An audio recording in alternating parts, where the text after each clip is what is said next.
All right. So, Norman, you know Smash Bros? We've been playing that a lot recently. Yeah, I know. I mean, Palutina's like, she's obviously a dad, am I right? 100%. Just agree with me, okay? 100%. And, Princess Daisy, I gotta admit, this is just my personal bias. She's a dad, okay? I don't know, I think she's a carbon copy of Peach, in my opinion, but that's just me. No, she's a complete dad. I don't know what you're talking about. And, Wii Fit Trainer is obviously a dad. Honestly, can't say I've ever played her, but she does seem a pretty bit OP. Okay, well, let's find out if Alita Battle Angel is a dad. Sounds good to me. So yeah, we just saw this movie. We're actually walking in the middle of the city right now, and Gotta say, I loved it. It was probably one of the best action movies I've seen in a long ass time. He really enjoyed it. So there's been a lot of mixed reception about this film. There's been a lot of stuff going on. Critics didn't really like it that much, but audiences are giving it all the love and heart that it deserves. To be honest, it has a 93% on audience scores on Rotten Tomatoes, and a 53%, I think 50 or 60% on the critic score. I honestly don't know what the big deal is. I will admit, and I'm gonna get this part out of the way right now.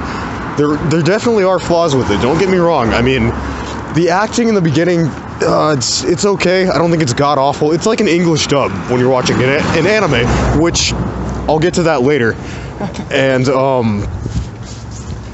I will say the pacing is a little bit weird towards the beginning, but then just as it progresses, you start to tolerate it, and it just feels natural. Norman has a different opinion, though. That is true. I completely agree with what you're saying, Sterling. I think it's not, but I disagree in some ways.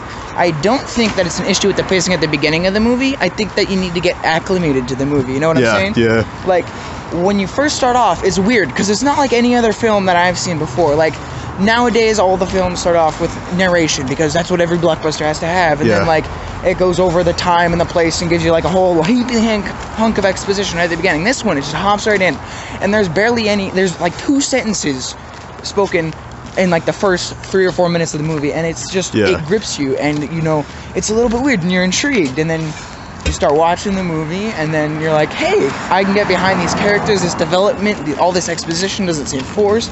You can barely even notice it's going in there. It's just right in the scenes, like, as Sterling was saying, kind of like in an anime or a manga would be. Yeah, and that's the thing, is that this is an anime movie. We've never had, like, an American adaptation film based off of an anime that's really that good. I mean, we've had crap like the Attack on Titan movie. Yeah, and the Dragon Ball Z, I don't know, evolution shit thing. That was probably one of the worst films I've ever seen. Not only did it shit on lore, it also shit on common movie logic. Yeah. I mean, they're kind of like video game movies, and, like, I honest to God think, and there was also, what is it, Ghost in the Shell? What's it called? I heard that one got, it was Ghost in the Shell. I heard that one got better reviews. Yeah, I heard. It still wasn't as good. It just didn't have that same grip. It was trying to be something that it's not, whereas this, oh my God, it just spits out, like, there's so many action sequences, and, like, don't get me wrong, if you're not, like, super into anime, like, you'll probably still find enjoyment out of the action in this film, and the development, these characters, this environment that builds up, and I didn't even mention the visuals, the cinematography, and just this world that they create, it's so stunning to look at. We saw it in 3D, and it's just... The CGI that they use is almost human. It looks great. It's better than anything that I've seen. Some people might not like the eyes. I can tolerate it. I mean... Yeah, I think that was just like an aesthetic. And honestly, if you aren't big on anime, you can hardly tell. Like, if I was just watching that from a person who's never seen an anime before's point of view, it's just like a new, different take on a movie that everybody can enjoy. Like, you can hardly tell it's from an anime because I didn't even know when I first saw the trailer. So, yeah. It's honestly... So, like... This is like about 10-15 minutes after we first saw the movie, and we're just walking around in our city, and I'm still shook by the ending. Do we do spoilers, or do we not do spoilers? I think I want to hesitate with that right now, because it's a new film. Yeah. What I do want to say, though, is that there are a lot of critics saying that, like, oh, it's just a movie that's just trying to make sequels, and that's all it is. There's nothing unique about it. That is completely wrong. Yeah. There is a lot to see here, and, like, it does indeed make you curious at how expansive this world is, and like there's plenty of opportunities and that are limitless that is going to allow this film to have sequels. I hope it has sequels, even though the box office hasn't been that great. But honestly, like box office isn't the only thing they account when making sequels, like, which it is a major part, but there's also plenty of other things, like they look at audience response from what they've seen, and I think that it's gonna, with what it has right now, it's going super far. And like you said earlier, there's so many routes they can take with it, and so much potential for a sequel. And I have something to say. Sorry, I'm going like back and forth on this, but it's all good. The critics saying that it's just begging for another sequel. It's like, isn't that the point of a movie? I mean, like there's Bumblebee kind of did that. The Hobbit films do that. Literally every most recent action film, it's like they think they're gonna get a sequel, but they never do. This is a film that is deserving of a sequel. Yeah. Like, okay, like I can understand. It could be argued that nothing happened to the whole film, and you were still engaged the whole time. You were biting at your nails. You were with the characters and everything. But it's like, even if the acting isn't that great, it's just, honestly, I think the acting. I thought it was okay. Some people think the acting is not great, but I'm saying, like, for recent, like, it's not it's not godly acting like you see in some movies, but it's like I didn't recognize the actors. I thought that I was with the characters. I didn't think, oh, that's exactly how I was. I didn't think, oh, that's the character from Bird Box lady, because, like, you know, she I would honestly be sad for her if Bird Box was the extent of her acting talent. And I'm glad to see that they gave, like, she got another chance with a Alita battle angel. Yeah. I just had a stroke there, sorry. But yeah, it's like honestly just so fulfilling to see this movie, and that I wanted to succeed so bad, and that it fulfilled. Like, I walked into that movie expecting it to be nothing. I didn't think it would be that good during the first few minutes, but then a forgettable action movie. Yeah. And then you get to watching it, and you're like, holy cow, man. This movie has got potential. It's like first 30 minutes, like, damn, potential here, yeah? Yeah. And then it builds up, and you're like, oh my god, this is like a great movie. I did not expect anything from this, because you're like, it's just so different and like wacky wild, like not wacky wild, but like that gives a misrepresentation. I'm just trying to think of good words to say it's amazing. Yeah.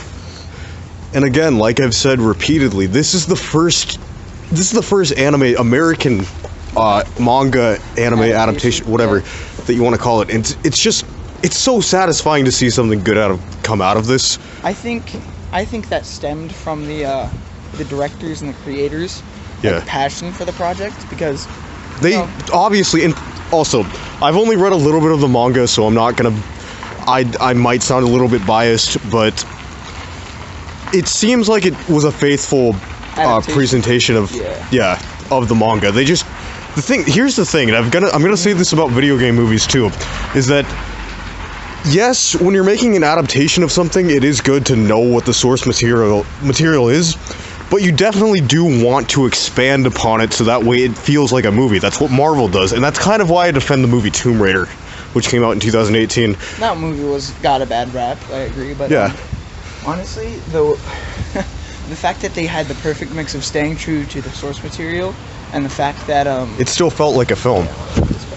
And the fact that, like, they still made it engaging for people. Like, it was engaging for people who hadn't read the manga before and didn't know all the lore in that. Yeah. And it probably, I imagine, Sterling, since you said you read a little bit of it, it was also engaging to you as a person who's experienced a little bit of it and was kind of prepared for what they were getting into. Yeah. You definitely and again, with the bad acting and all of that stuff, here's the thing that really got me, is that I was sympathizing with a majority of these main characters. I was wondering what's going to happen to them, the situation they're in. I was engaged in the story that they were involved in. It's just, there was only one character who was a kind of sort of a side character, but propelled the main plot in quite a great manner.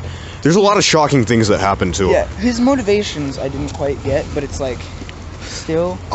Yeah, that is one flaw that I'll say about the film too, is that the villain is kind of just, I'm bad because I'm bad, but it's tolerable. It's like, it's not bad. Like, see, like, the side villains, like, I got the main guy's villainy because he's like just a huge prick, but like, the side villains, I was like, some of them had like questionable motivations. Like, I'm gonna be a dick because X and Y did this to me that was not at all equal to what I did to them in return. It's just like, It's probably because they're going to be building up on the sequels. that's true. Yeah.